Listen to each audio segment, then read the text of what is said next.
નમસ્કાર મિત્રો, welcome to my kitchen. આજની રેસીપી છે લીલી વાલોળનું શાક. તો ચાલો હવે આપણે શાક બનાવવાનું શરૂ કરીએ.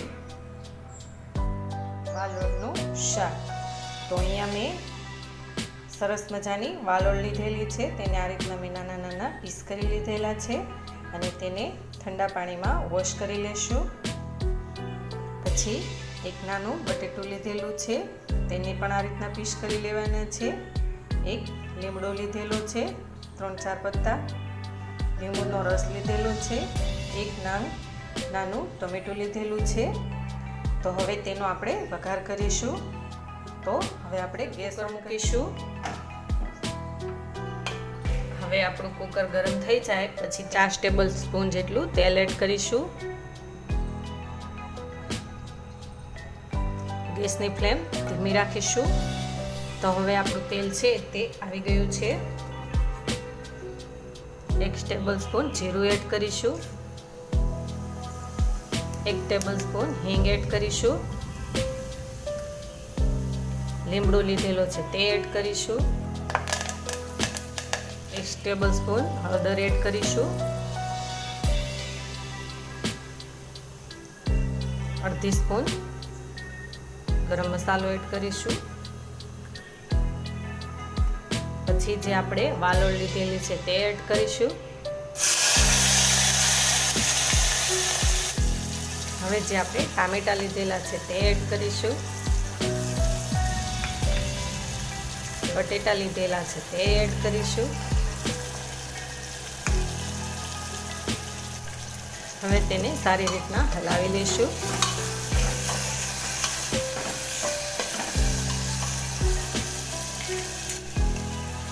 હવે તેમાં લીંબુનો રસ એડ કરીશું.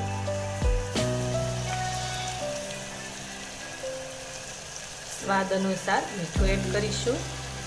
સ્પૂન ચટણી પાવડર એડ કરીશું.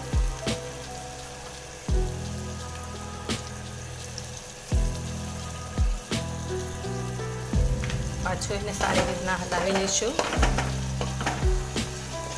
ગ્લાસ પાણી એડ કરીશું.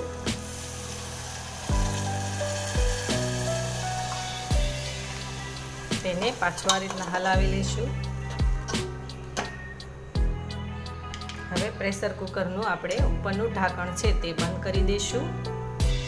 હવે પ્રેશર કુકરનું ઢાંકણ આપણે દઈ દીધું છે. તો 3 થી 4 સીટી થવા દઈશું. પછી શાકને આપણે ઉતારી લઈશું.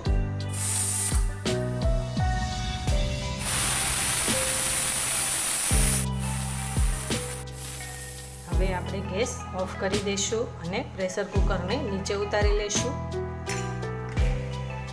તો હવે આ એકદમ સરસ એવું શાક આપણું બનીને રેડી થઈ ગયું છે. તો તેને હવે આપણે એક બાઉલમાં લઈ લઈશું.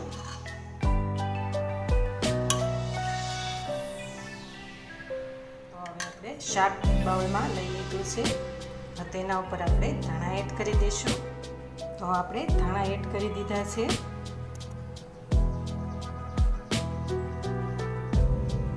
આપણું એકદમ એવું સરસ રસાવાળું વાલોળનું શાક બનીને રેડી થઈ ગયું છે.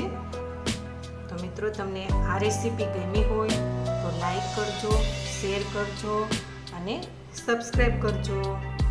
નમસ્કાર.